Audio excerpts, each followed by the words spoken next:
नमस्कार दोस्तों, स्वागत है आपका त्रिदेव दर्शन में। महाभारत युद्ध के समय अर्जुन ने भगवान श्री कृष्ण जी से पूछा कि आने वाला युग कैसा होगा। श्री कृष्ण ने कहा कि यह कलयुग है जिसमें धर्म कमजोर हो जाएगा और पाप बहुत बढ़ जाएंगे। सतयुग में धर्म के 4 स्तंभ थे।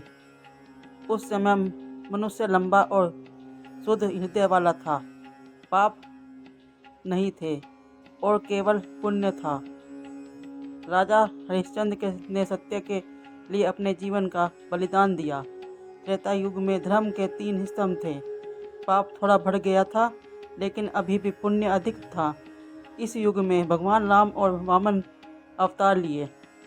द्वापर युग में आधे लोग पापी और आधे पुण्यशील थे। इसी युग में महाभारत का धर्म युद्ध हुआ और भगवान श्री कृष्ण ने धर्म की रक्षा की। वर्तमान में हम कलयुग में हैं, जहाँ धर्म अपंग हो जाएगा। लोग दिखावा करेंगे, लेकिन उनका आचरण राक्षसी होगा।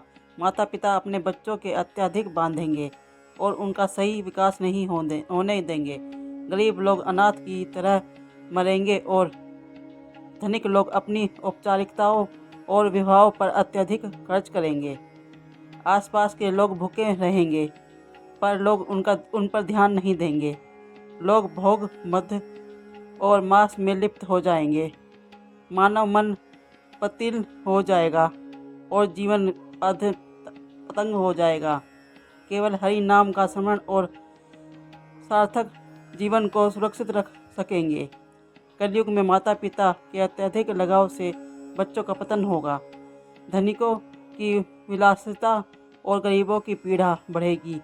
ज्ञान का दिखावा करने वाले पापी लोग बढ़ेंगे। धर्म, सत्य, पुण्य, क्षमा, करुणा, शक्ति और श्रीमती धीरे धीरे घटती चली जाएगी। मानव जीवन केवल धन और भोग के अधीन होगा। समाज में अन्याय, धोखा और भ्रष्टाचार बढ़ेंगे। लोग अपने अधिकारों और संपत्ति के लिए लड़ेंगे। रिश्तों में केवल स्वार्थ और सत्ता का बोलबाला होगा। अंत में कल्कि अवतार आएंगे और इस युग का पुनर्निर्माण होगा। तब धर्म, सत्य और पुण्य का पूर्ण स्थान होगा।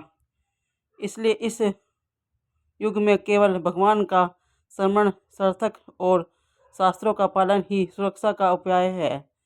महाभारत और श्रीमद् भागवत गीता हमें जीवन की अनमोल शिक्षा देते हैं। जीवन में धर्म, न्याय, योग, परिवार और आध्यात्मिकता की दिशा नहीं ग्रंथों से सीखें।